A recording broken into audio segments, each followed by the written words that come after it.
As we are getting ready to interact with this panel, let me just give you an idea of how we want this to work.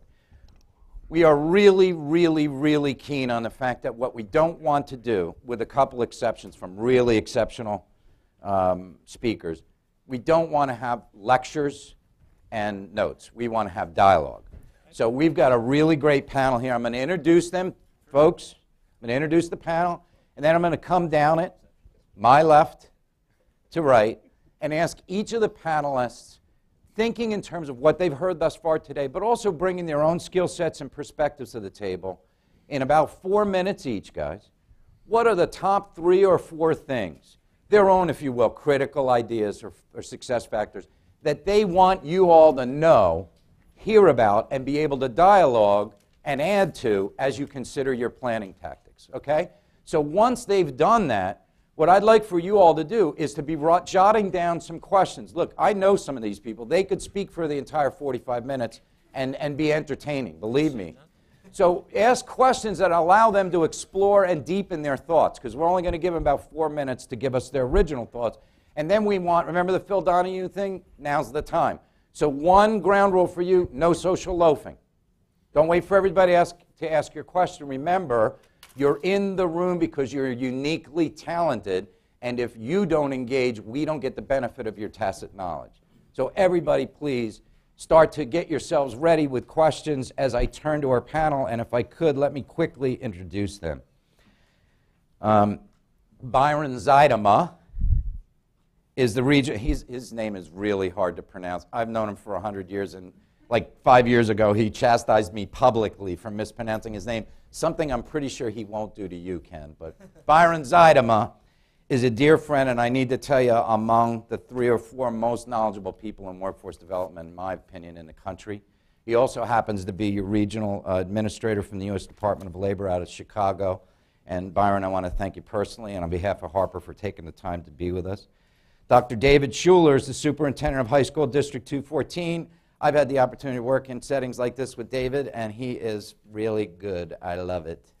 Good to see you again, David. Dr. Lorenzo Baber, assistant professor, University of Illinois Education, Organization, and Leadership. Thank you, Doctor, for being here. Kevin Sanders, the Chief Diversity and Inclusion Office, PepsiAmericas. Oh, okay.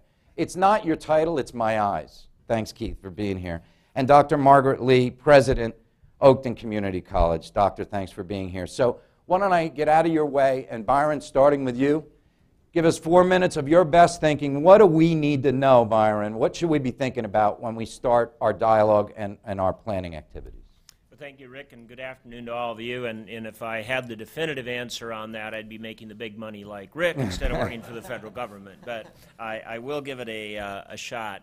A couple of sort of lenses, and then maybe try to get to 3 points. One of the ways I thought about this, and I wrote these extensive remarks as I was listening to Rick, but as I think about this idea of the 21st century community college, it seems to me I was thinking of kind of the drivers of that, and I came up with the 3 C's, a new and renewed sense of community, a focus on capital and the reinvestment of that capital, and carbon.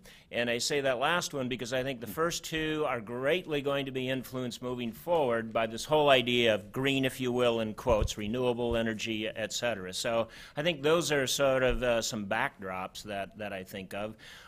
Your overall goal, your sense of where you want to go with this community, it seems to me, reiterating what I think I heard Ken and agreeing with what Rick said, is creating a place where people are fulfilled, where employers are successful, and where communities prosper. And so again, this idea of the vision, why do we care, what are we doing? My kind of 3 points, I think, are just not very new, I'm afraid, on one hand. And I'm going to start with this idea of a sense of community. You are the community colleges, and by the way, I'm a product of a community college in Minnesota. I grew up on a farm, went to the nearby community college, lived at home and helped my dad on that farm for the first couple of years of my college experience. So I'm very much in tune with and still a great supporter of the community college system in this country.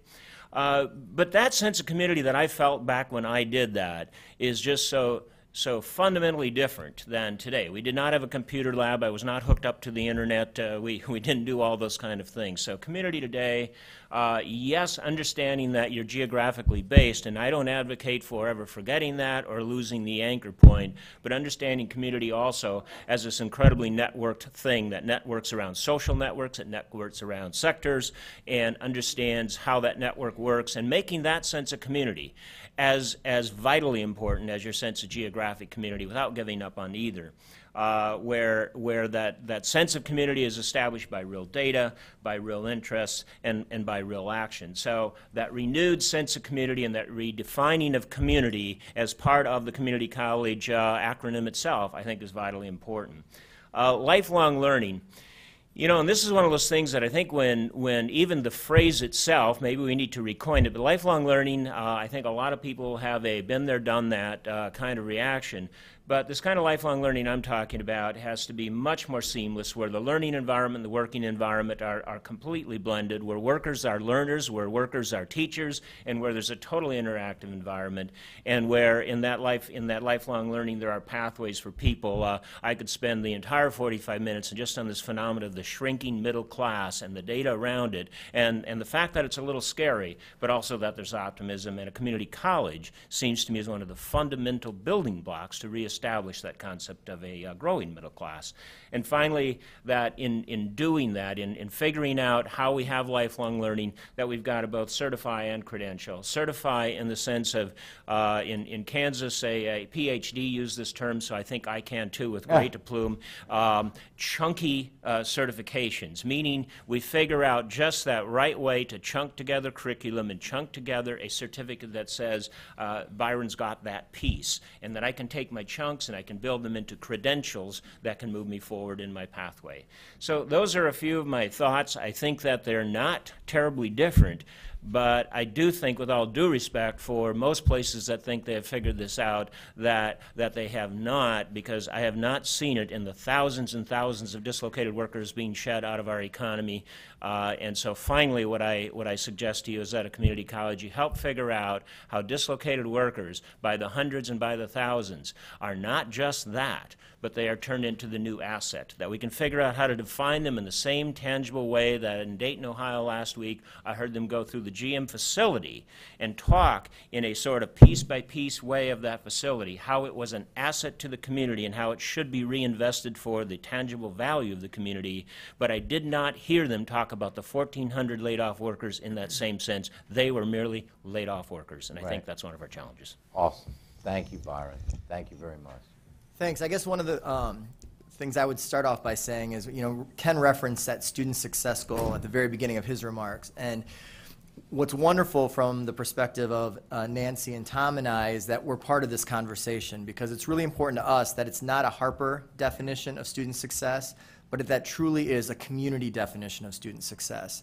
And what does it mean for a student to be college and career ready? What is that collective? What is the collective answer to that question?